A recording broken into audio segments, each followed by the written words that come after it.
Alright, so we're driving on the freeway, and I look over, and this guy is reading a book. And wait. Is that a fucking iPad? I think it's a Kindle. Is that a Kindle and a book?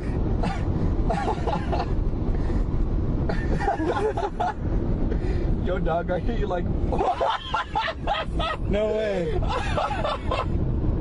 You speed up. Speed.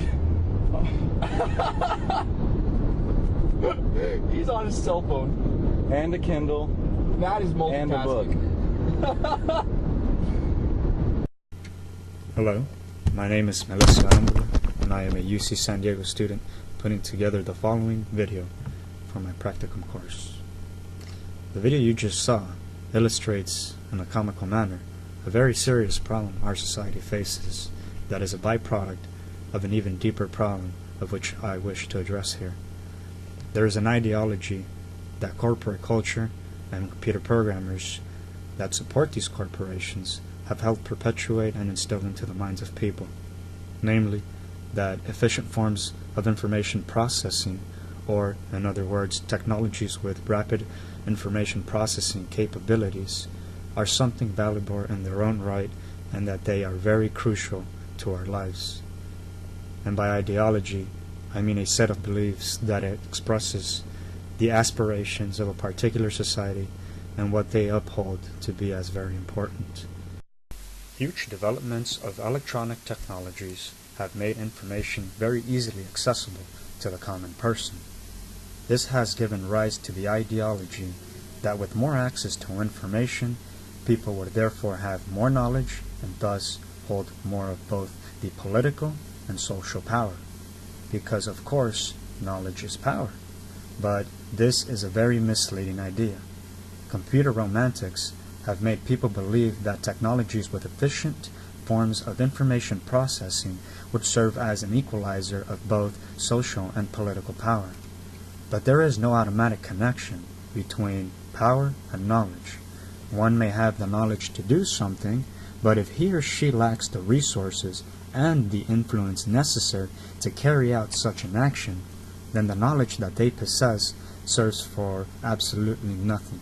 But as Langdon Winner in his essay entitled Myth-Information very accurately points out, information most crucial to modern organizations are highly time-specific, which means that it is only valuable for short periods of time. For instance, the information about stock prices an hour or even a few seconds old may have absolutely no value in the present time. Thus, information is nothing more than a perishable commodity. People in our society are becoming very dependent on these complex and resource-efficient electronic technologies that inherently are dysfunctional themselves.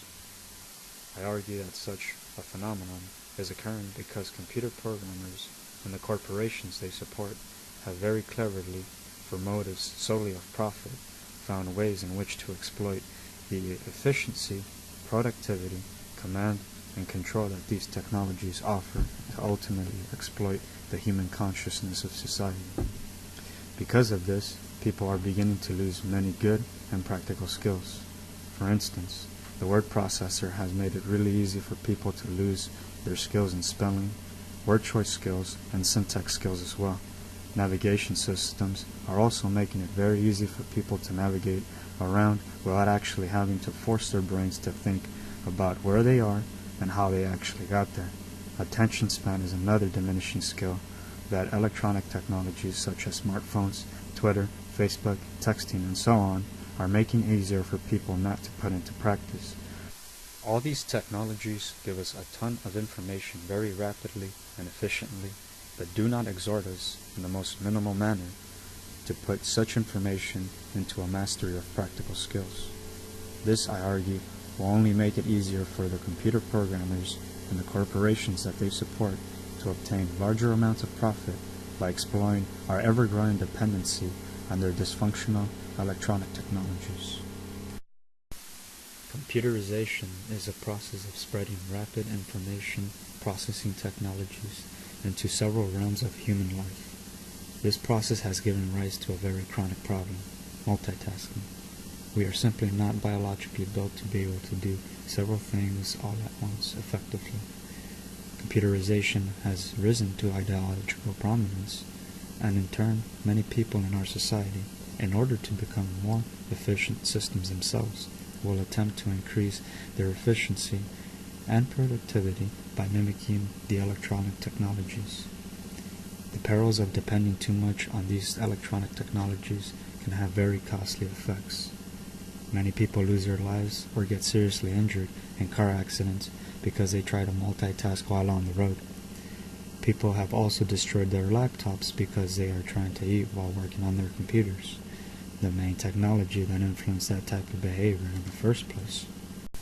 So in conclusion, our dependencies on information technologies and computerization is further de-skilling people and making the already wealthy and more and powerful, which are largely the corporations exploiting these technologies, richer and even more powerful. And further, as we depend more on this dysfunctional system, it is no doubt that Langdon Winner is right in saying that the efficient management of information is revealed as the telos of modern society.